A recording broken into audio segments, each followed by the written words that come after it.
there supernatural powers that can predict the future or influence events? Many who practice channeling, astrology, and tarot believe there are. Others have tried to offer proof. Among those who have claimed to have the power of the occult is Aleister Crowley. He believed that he could focus his mind and bend anyone to his will. One day in the 1920s, as he walked down a New York street, with his friend William Seabrook, he put his powers on display. Seabrook asked for a demonstration of this. So Crowley pointed to a gentleman who was walking down the street and said, "Watch this." And Crowley then began to mimic the walk and the step of that person. And then Crowley suddenly dropped to a crouch and stood up again. And the person he was mimicking slipped and fell on the sidewalk. And then got up and looked for a banana peel or whatever and couldn't figure it out. And that was Crowley's demonstration of one of his newfound magical powers. The story is legendary in occult circles, held as proof of a concept called action at a distance. Occultists in general believe that they can affect things far away, whether they can divine them and see them far away, or whether they can actually influence things far away. Magic is both an art and a science. Certain things cause certain effects to happen. At the same time, they have to be done with a certain intention and perhaps a certain flair in order to work. Was Crowley a master of 20th century occult magic, as some have claimed? His beliefs were nothing new. Crowley took his lead from the Egyptians, early occultists who believed that spells could heal the sick and make crops grow. Some things that seem supernatural can often become accepted fact. Sir Isaac Newton believed that an invisible force called gravity that held planets in orbit around the sun created action at a distance. Newton hesitated to share his groundbreaking theory of gravity for fear that it would be branded as magic. Science nowadays really is touching against ideas dealing with where magic and spirituality and religion intersect. And they're both ways of trying to find out about how the world works. The occult means secret or hidden, and its early masters were regarded as true magicians. But they were also the first scientists. Their discoveries in the occult arts of astrology and alchemy gave birth to modern scientific disciplines. You go back to ancient times, there was no science. So the magicians and the alchemists and the proto-mathematicians, they were doing science, but they were also doing literature and philosophy and cosmology and religion, and there was no sorting out of those things. Since the birth of what we would call modern science, science and the occult have sort of separated the paths. Many still view the occult with suspicion, but modern science is often working on the edge of the supernatural, trying to solve mysteries that confronted the first magicians. Serious physicists are contemplating time travel. Serious physicists are contemplating parallel universes. Serious physicists are trying to understand the 11 dimensions of string theory. And when you get into those realms, you start to look to myth and sort of magical thinking and almost surreal thinking as a way to even talk about those things. Were the early occult masters keepers of secrets that modern science is only beginning to rediscover? The trail of the occult begins in Egypt 5,000 years ago. Just before the rise of Egypt's great pharaohs, hieroglyphics or pictographs were invented. Egyptians used them to document their history and religion, and to practice complex systems of astronomy, astrology, and geometry. They believed their powerful knowledge came from the god Thoth. Thoth, or Tahuti, was the Egyptian god of magic. And more than just the god of magic, he was the god of writing, of astronomy, of mathematics and science. He invented language, invented writing. Only priests with special training were allowed access to Thoth's sacred knowledge. Imhotep, builder of the first pyramid, was one of the chosen. Thoth was considered to be the one who gave us writing and numbers and the arts of self-cultivation through works of consciousness. Some people thought he was a person who was then deified through his accomplishments. Other people feel that this has been a mythical entity from the beginning. Legends held that a book of magic written by Thoth contained the secrets of the gods. The Book of Thoth was actually considered to be in the astral plane. Not a physical thing, but something that you had to actually travel in consciousness to arrive at. And so this is probably one of those very old incidences of channeling where an individual would get into a special state of mind, contact the Thoth energy wherever it was to be found, and then be tutored by this multilingual, multi-code kind of consciousness. If you were to describe the Book of Thoth, you could also, look at a building like the pyramid or the Sphinx and say that the teachings contained therein are pages within the Book of Thoth. So all measurement, all words, all concepts are part of the Book of Thoth. But no Book of Thoth has ever been found. The god is said to have buried it beneath the Nile and protected its secrets with a deadly curse. Modern archaeologists eventually discovered that the Babylonians had created much of the knowledge Egyptians credited to Thoth. As early as 4000 BC, they were the first to measure planetary movements. They invented the abacus, the first sequential numeric system, and some of the earliest forms of astrology and astronomy. This information spread to Egypt and helped launch one of history's greatest cultures. And like the Egyptians, the Babylonians regarded their knowledge as divine. Every temple was an observatory. It was actually an astronomical site for watching the planets. The whole concept of divining means trying to understand the will of the gods.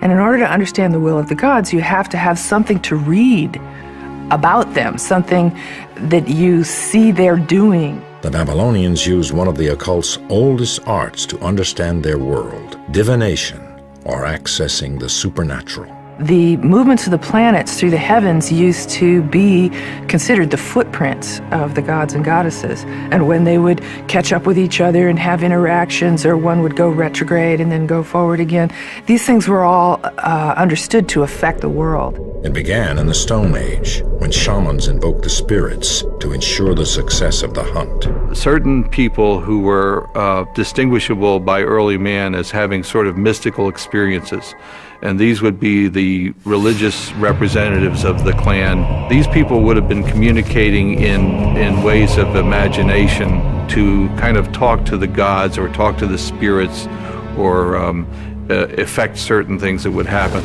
In Egypt, divination developed into a sophisticated system of rituals and ceremonies designed to contact the gods who ruled their world. Of course, you were trying to influence things like your success in business or the crops. The Egyptians used rituals, they used incantations, they used symbols to convey all of those things. The pharaoh himself was the head of their religion, so that he was probably the chief practitioner of both their religion and their magic. Much of what is called ceremonial magic, the casting of spells, the use of magic words and incantations, came from the Egyptians. When Phoenician traders spread this knowledge throughout the Mediterranean world, magic became practical. They codified an alphabet that would line up the sounds of speech, the number canon, and the zodiacal signs, planets, and features in the heavens, so that you could, with this alphabet, spell sacred words. You could also count and figure and calculate, and you could also do astronomy. The sacred origins of these disciplines were gradually forgotten. In 1212 BC, Ramses II, the last great pharaoh of Egypt, died. Invading armies conquered the land of the Nile. Its occult secrets were lost, but not forever. After the decline of Egypt's extraordinary culture, another civilization rose, Greece in the 6th century BC. It was aided by one of the most probing minds in history, Pythagoras. Our alphabet, the buildings that surround us, even the music we hear, owes a debt to this brilliant philosopher. In his pursuit of wisdom, Pythagoras traveled broadly, searching for lost occult knowledge. He found it in the mystery schools scattered throughout many different cultures. Pythagoras synthesized the elements of these teachings into a new discipline, philosophy. Its foundation, numbers. He believed that mathematics and philosophy and an understanding of the divine all went together. We can't say he originated anything, but he condensed and boiled down the knowledge of the world and then brought it to a practical application. Pythagoras identified numbers as the most fundamental elements of creation. As we look at science in this day and age, we're finding that the whole world is filled with these mathematical constants. You've got pi, you've got the speed of light, you've got the force of gravitation. So the idea that numbers describe the world seems to be the case. In 518 BC, Pythagoras opened a school in the Croton region of southern Italy. His carefully selected disciples were called mathematicoi. Their initiation was rigorous. 3 introductory years, followed by 5 years of absolute silence, then 5 more of training. Only then were students ready to learn the most sacred mysteries of numbers. He wanted to produce philosophers like himself, so you had to be very circumspect, you had to be very self-controlled to be able to even be in his school. Pythagoras turned the numbering system of the Babylonians into a sacred science. They believed that number was like God. And to connect with this was to be talking to God. And so from that arises a whole lot of symbolism that later becomes numerology, Kabbalah, things like that. Pythagoras discovered that the mystery schools shared the belief that all of creation was at one with God. He did a huge amount of explaining sacred mathematics by showing how the 1 splits and becomes 2, the 2 finds a synthesis and becomes 3, the 3 breaks open and becomes the 10,000 things. And that same story you read in the I Ching, you read in other metaphysical ancient documents, because everybody was trying to understand, how do we get number out of all? Many credit Pythagoras and his school with the development of numerology and the efficient Greek alphabet eventually adopted by much of Western culture. Pythagoras also applied numbers to decode music, which Greeks regarded as the language of the gods. He invented the monochord, which defined the numerical ratios of the musical scale. Pythagoras believed he had solved the mysteries of the universe. But there was also this idea that there was a music of the spheres, that the heavens itself was playing a sort of orchestral piece. The planets themselves stack up around the sun at harmonic intervals. White light breaks out into color at harmonic intervals. Sound is also harmonically, the harmonic sequence that comes out of any given note, those nodes of overtones are all governed by the same mathematics. So it was Pythagoras who articulated harmonic math to the West. Ultimately, the exclusivity of Pythagoras' school caused its downfall. In 508 BC, the school was burned to the ground. There was a point at which his schools were attacked and destroyed and some of his followers killed. Pythagoras himself left and went off into the countryside and died, and no one really knows what happened. Some people think that he committed suicide, but it's a mystery. No one's really sure. The society was hounded into extinction. Generations of later Greeks built upon Pythagoras' philosophy, and Aristotle turned it into science. But then came Christianity, and for the next 1,000 years, religion cast a long shadow over science and the occult. During the first 15 centuries of Christianity, occult knowledge was driven underground. When the Judeo-Christian consolidation of Western spirituality became the enforced model, magic was really moved way off to the sidelines and became a dark and forbidden subject. Priests were the intermediaries between people and the divine. Christianity also wielded unparalleled political influence. The church had developed a hierarchy. It had developed the idea that the Pope took his word from God and then passed that down to the rest. And the church had also cemented itself with certain monarchs. The church closely guarded its exclusive access to divine authority. Like every other in-crowd group, if everybody can do it, then you can't claim that your guys are, special. For centuries, Western Europe lived largely under church control. In the Middle Ages, magic became a rebellious act perpetrated almost as an anti-Christian or an anti-authoritarian type of behavior.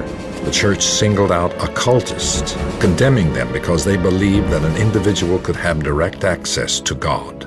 They took the whole concept of church hierarchy, priest, the church itself, as a place of worship and said, no, you don't need any of this stuff. What you need is to work on discovering within yourself that divine spark.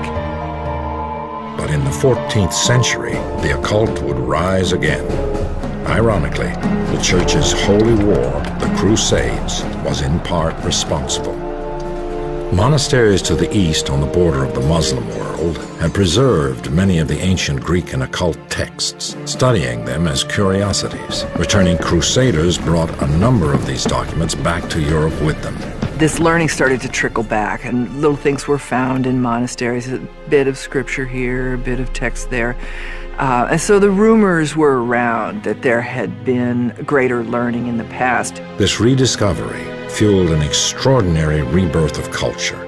Well, this was the point. People began to realize, oh, there was wisdom amongst the ancients. You have a new reverence for Egyptian and Greek and Roman and Hebraic tradition, because people are looking for really empowering knowledge and looking to understand the secrets of the ancients. Art and science swept through Western Europe in the 1400s as it ushered in the Renaissance. Leading the movement into new ways of looking at old knowledge was the German physician Paracelsus. Born in Germany in 1493, Paracelsus trained in traditional medicine but also studied alchemy. Ultimately, forced out of school for challenging the status quo, he embarked on a nomadic life supporting himself with astrology readings. In his far-flung travels, he sought knowledge from any source he could find. Paracelsus went around Europe and talked to barbers, talked to witches, talked to midwives, talked to, the village healer, and gathered together from everywhere what worked. And this was his huge final stance, is I use what works. He rejected outworn theories, ventured beyond accepted boundaries. His pioneering experiments with minerals and chemicals laid the foundation for modern medicine. It was just the beginning of a scientific revolution. The next century would herald the discovery of an occult text that went against more than tradition. It was a threat to the power of the church. The Renaissance brought about a new spirit of learning, and academies sprung up throughout Europe. In the 15th century, Marsilio Ficino founded one of Italy's most progressive. With the support of his patron, Cosimo Medici, Ficino acquired and translated a collection of documents reputedly authored by a mysterious Egyptian magician named Hermes Trismegistus. An emissary from the Orthodox Church brought a cache of documents, and Ficino found, I think it was 12 books supposedly written by Hermes. They weren't necessarily all written as one book, but they were gathered together once these translations were made. The documents, which became known as the Hermeticum, contained teachings from the early Christian era that had been lost for centuries. Their pedigree appeared to be impeccable. The name of their supposed author, the mysterious Hermes Trismegistus, was a combination of the Greek god Hermes and the Egyptian god Thoth, the two greatest gods of Greek and Egyptian magic. There was occultism in there. There were esoteric doctrines. There was alchemy. There was magic. There was astrology.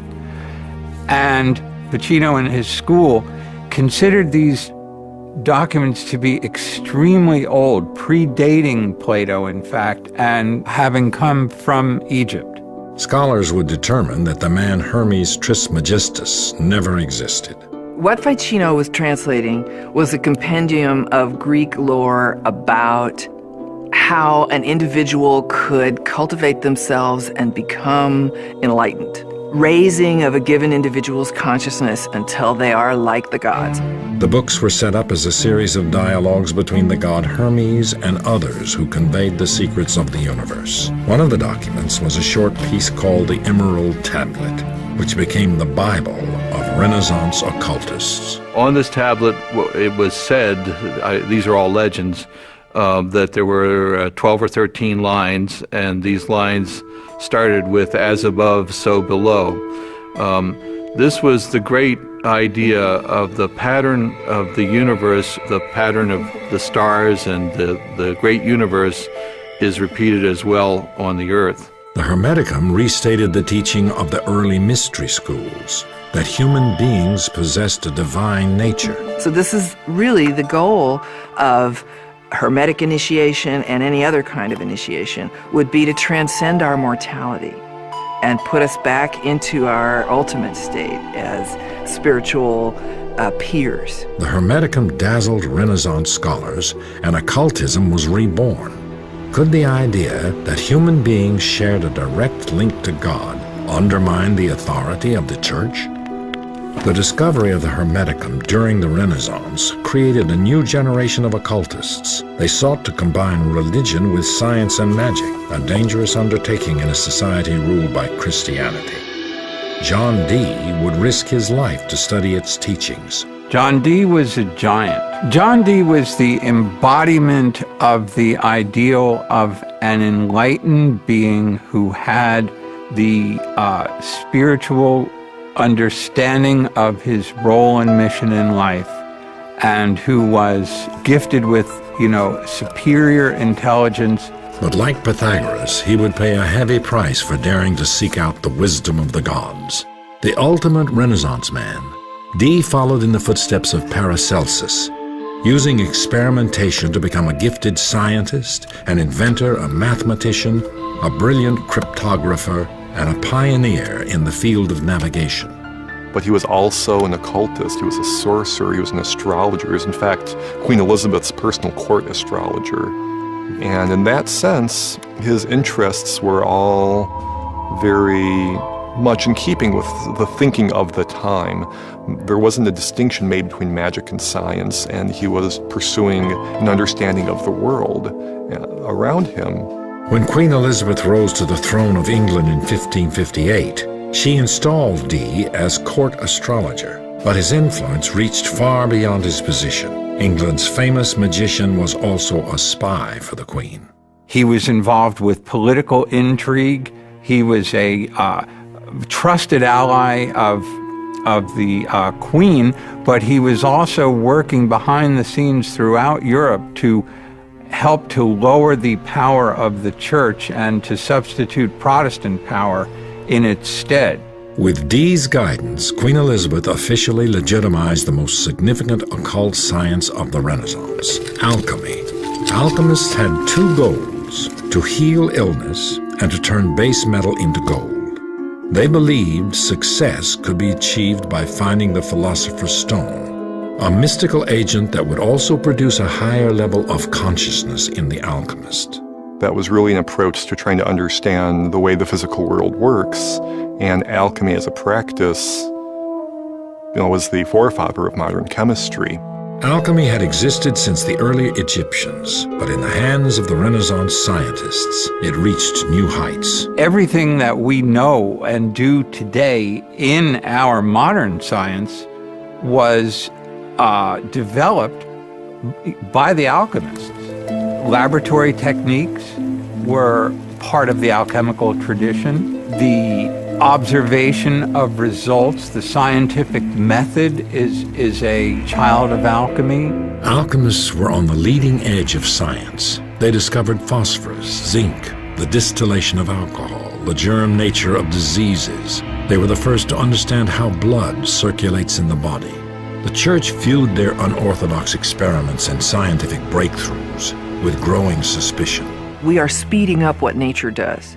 We're speeding up the rate at which the metals evolve. We're speeding up the rate at which medicines are combined and raise consciousness. And the Church felt that you can't be speeding up God's creation without recourse to demons. Despite his work in alchemy, Dee's true occult passion lay in divination. He believed that he could apply scientific methods to communicate with supernatural beings. Dee's obsession with contacting the angels would have disastrous consequences. This art of manipulating objects like bones, tea leaves, and tarot cards had arrived from the Muslim East in the 14th century and become a popular method of fortune-telling. But Dee used a divination method known as scrying. Dee relied on looking into a crystal ball that would reflect back supernatural information. Scrying is a long-time-old technique, scrying into glasses, mirrors, bodies of water, anything that would have a reflective surface, and see if you could see not just the material things, but the spiritual things standing behind. These efforts were unsuccessful until one day a young man named Edward Kelly appeared at his door. Kelly seemed to have the talent to see into the shadow world. Their system involved Edward Kelly looking into a amethyst crystal and describing what he saw, and John Dee would then record these communications. Kelly began receiving messages from the angels. They spoke in a language he called Enochian, from the lost biblical book of Enoch. These transmissions are early examples of what New Age followers now call channeling. What Dee and Kelly brought forth was completely new. It was not based on tradition. He appeared to be speaking a new language. The Enochian language does appear to have a coherent vocabulary and syntax, and this doesn't seem like the sort of thing that Kelly, who was not a particularly educated or schooled person, could have just invented. He couldn't have faked something like that.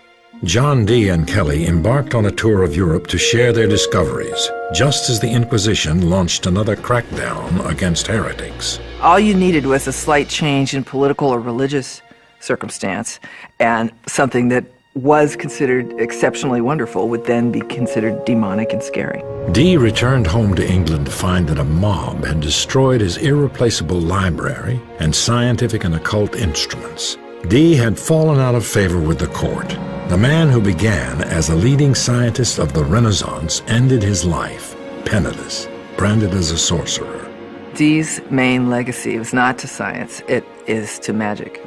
And it's because of those who have come after, who have seized upon what he created and made it into a new worldview, whether it's consciousness arts or ceremonial magic or divination, could take place inside these new parameters that they set up.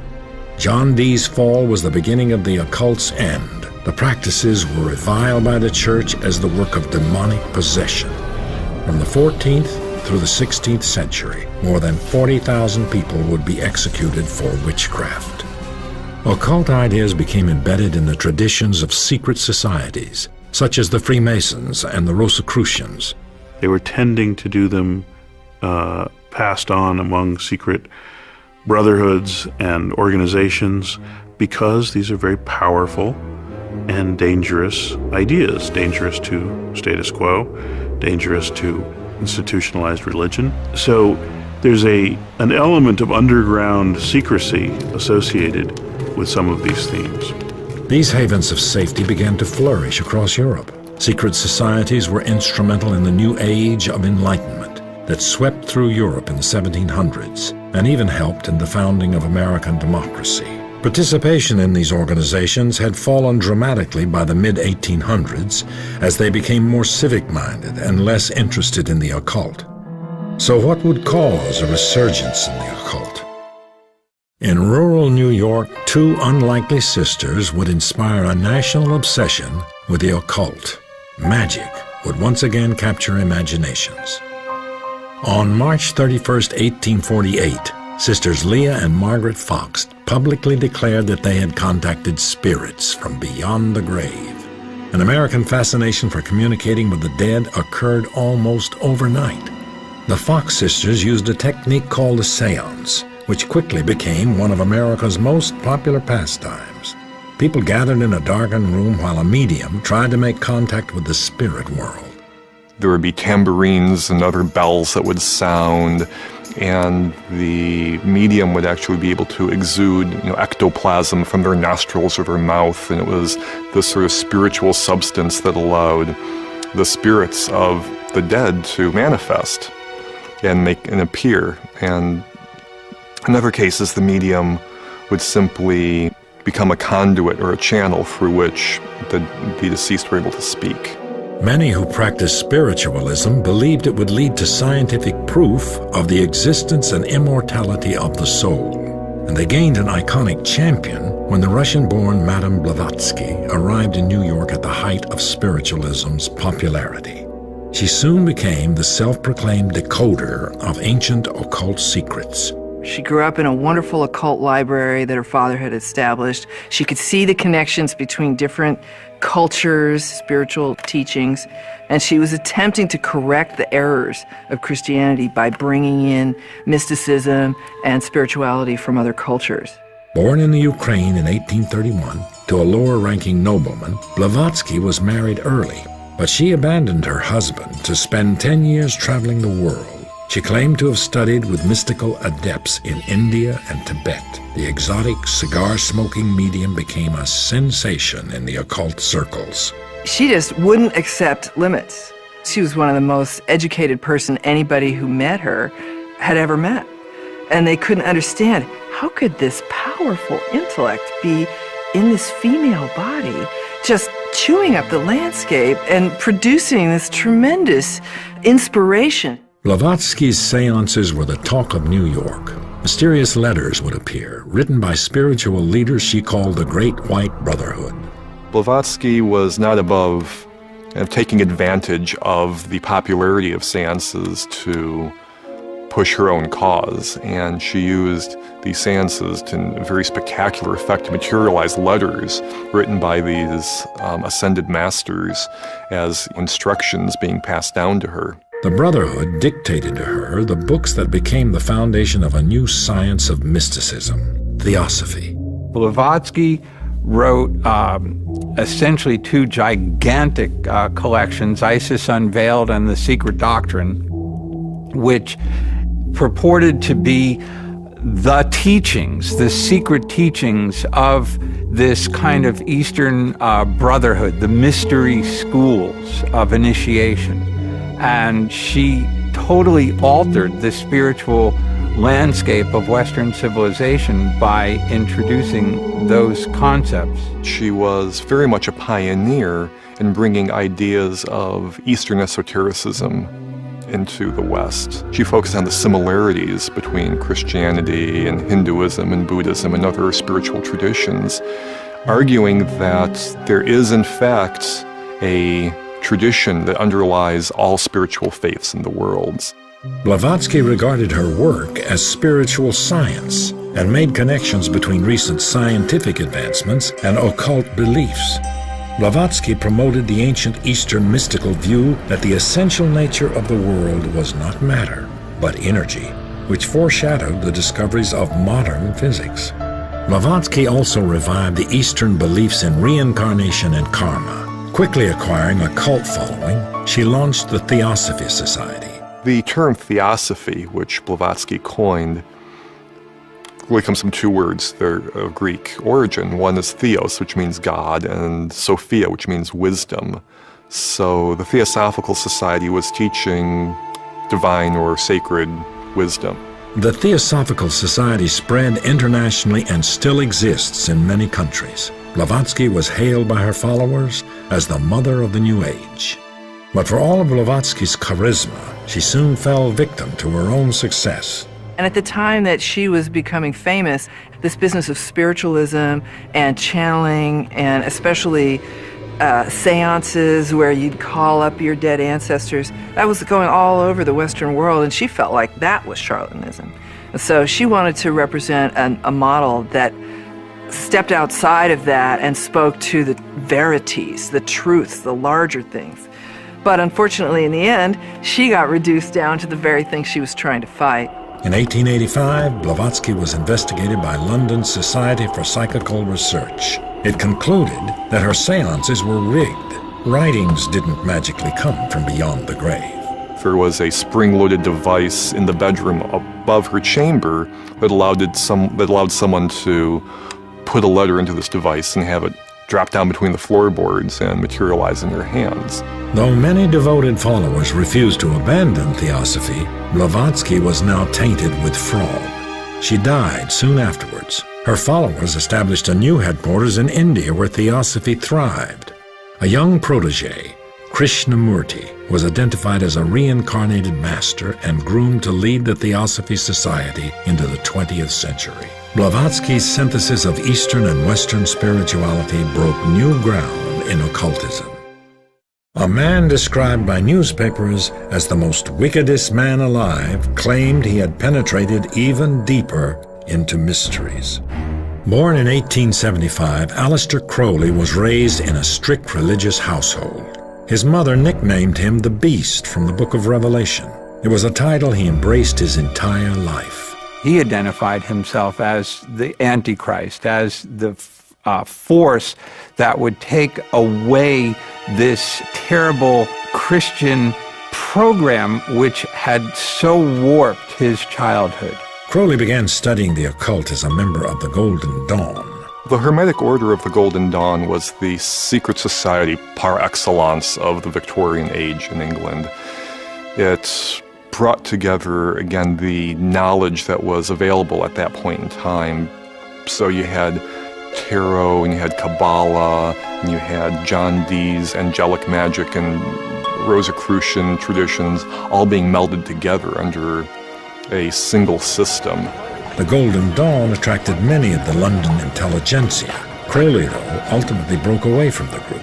He would find his own system of belief after a trip to Egypt, where his wife received a mystical signal that told him to prepare himself for a message from the gods. Heeding the call, he began spontaneously writing a book he called the Book of the Law. This book announces a new law for mankind. And in fact, it tells us that we are very emboldened and brightened spiritual entity, that in fact, we are as the gods. The Book of the Law was another synthesis of Eastern and Western spirituality. Crowley called his new system Thelema. It incorporated principles of magic that he said he had learned from ancient Egyptian and other occult sources. He became a self-proclaimed master of action at a distance, focusing the power of his intention or will to create desired effects. Aleister Crowley defined magic as the art and science of causing change to occur in conformity with the will. And his whole approach is basically to empower the practitioner to make their intentions happen, to materialize what they want to have happen in the world. Thelema's fundamental law was, "Do what thou wilt shall be the whole of the law. Love is the law. Love under will." While this may have meant pursuing a higher path for some, for others, it excused every variety of deviant behavior. Some critics claim that Crowley himself was one of its worst offenders. Crowley was practicing sexuality as a spiritual path. He reduced a great deal of symbolic teachings to their essence, which is essentially the duality or the polarity between male and female. And he experimented greatly within that sphere to understand what mysteries were contained within the sexual act. Crowley went on to start his own secret society, the Ordo Templi Orientis, and wrote numerous books about meditation and ceremonial magic. He also helped reinterpret tarot for the 20th century. The tarot is a pictorial representation of occult teachings. It's a method of going within and contacting archetypal levels within oneself, spiritual levels, and entering meditative state in which intuition is heightened and maybe even, where you can see certain patterns developing because you're in the right state of mind. While popularized by Italian noblemen in the 1300s as playing cards, some say tarot's origins date to ancient Egypt. Over time, they acquired occult significance. Crowley developed a deck of his own, called the Book of Thoth, based on the Egyptian magic he had studied. A popular divination tool today, tarot is said to reveal information about the seeker and the questions about his future. Everything that's related in one moment of time is all connected. So if two people come together around a question and they're manipulating an oracular tool like this, but if that manipulation is intended to serve the need and the feeling, then it will make a mirroring reflection of the energy that's produced between the two people. Crowley's writings, like Madame Blavatsky's, were heralded as forerunners of many New Age ideas. But despite his serious work in occultism, ultimately he became infamous for his use of drugs and decadent sexual behavior. As Hitler rose to power in the 1930s, Crowley's reputation was fatally damaged. He wrote pro-Nazi propaganda and was soon an outcast. After World War II, it was rumored that Hitler had used Crowley's and Madame Blavatsky's writings to help him create his theory of a master race. I don't think there's any evidence that Hitler read the works of Aleister Crowley per se. It's definitely known that Hitler and members of his regime had a very keen interest in the occult, and they adopted the trappings of occult symbolism. Ill and addicted to opium, Crowley spent his final days in a boarding house and died in 1947. Like other occultists before him, Crowley attempted to learn the secrets of the gods, only to be discredited and condemned by society. I think that in the cases of these great thinkers in history that we see ultimately being persecuted for their beliefs, what's happening there is that these people are very forward-thinking and they challenge our preconceptions. They make people uncomfortable. From that level of discomfort and that level of fear and that threat that thinking has to people's power base, that leads societies and governments and other institutions to act against people who speak out in that way. Once again, occultism seemed to disappear. It would take the drugs, rebellion, and social upheaval of the 1960s to usher in its next revival. Occult practices languished on the fringes of society for most of the 20th century, but they resurfaced during the hippie movement of the 60s. Popular gurus like the Maharishi and Timothy Leary promoted altered states of consciousness that could lead to higher levels of self-awareness. Individualism became the goal of millions of young people who rejected traditional religion to find their own direct route to God. By the 1980s, New Age ideas had become mainstream. Madame Blavatsky's writings became pivotal in reinterpreting occultism for modern audiences, and even Aleister Crowley's reputation was somewhat restored. There was this boom in occult interest that resulted in Crowley being almost a pop culture icon. The Beatles put Aleister Crowley on the cover of Sgt. Pepper. You have musicians like David Bowie and Jimmy Page becoming very interested in Crowley. He experienced a renaissance, as it were, in the 60s and 70s and has been a very popular figure ever since. Occult belief systems are now embraced by millions of New Age followers who pick and choose from their wide array of concepts to fashion their own individual brand of spirituality.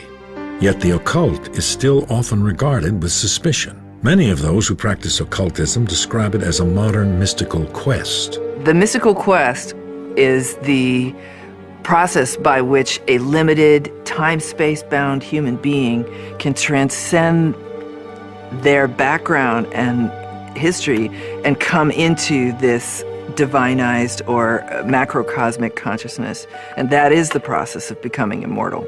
You know, leaving this physical flesh behind and being successively identified with larger and larger realms of reality. The holistic philosophy of New Age beliefs continues to grow in popularity. We're surrounded by material wealth and technology, and we feel like we've lost something. We've lost that connectedness. We've lost the understanding of our human roots. And a lot of the interest in New Age ideas and a lot of the look back to ancient ideas stems from that desire to reconnect with that history and to make us feel more whole, more spiritual, more connected, more aware of the passion and meaning of life around us. But what began as occult magic has informed the world of science. There were attempts, legitimate attempts, to try to understand the way the world works. And there would not be astronomy today if it had not been for the ancient astrologers who studied the heavens. There would not be chemistry today if it weren't for the alchemists who did their thing as well. Some of the secrets that they thought they were working on were the secret of eternal life, the secret of being able to be without disease, then the great secrets of transformation, let's say of lead into gold, but that's like not the only one. Maybe one of the transformations is the human being into a godlike thing. And it's a wonderful thing that now we come around to particle physics and people thinking that life is pure energy, and that maybe there is a connection between those ideas, that maybe the power to become godlike is in the ability to transform yourself. Medicine and science have benefited from the input of occultism, and in the future, what we think of as magic may play a role in even greater discoveries. In our push to science, we're a culture of specialists, very focused on particular areas. So I think some of that holistic nature from the past is necessary to make the breakthroughs that we are currently not able to make in science. Beliefs can blind us, whether they're religious beliefs or scientific beliefs. And the great thing about these occult sorts of experiments is that they keep us open to possibility. Despite the progress made by science, the modern world is still full of mysteries that may never be solved. It's the unknowable. It's the mystery. And that mystery is the center of the spiritual quest. But it's also the center of the scientific quest and the artistic quest. That is what we're here on earth to do, is seek after that mystery. Like the first occultists, modern scientists will continue to search for ways to divine the mysteries of our world and the forces that have created them.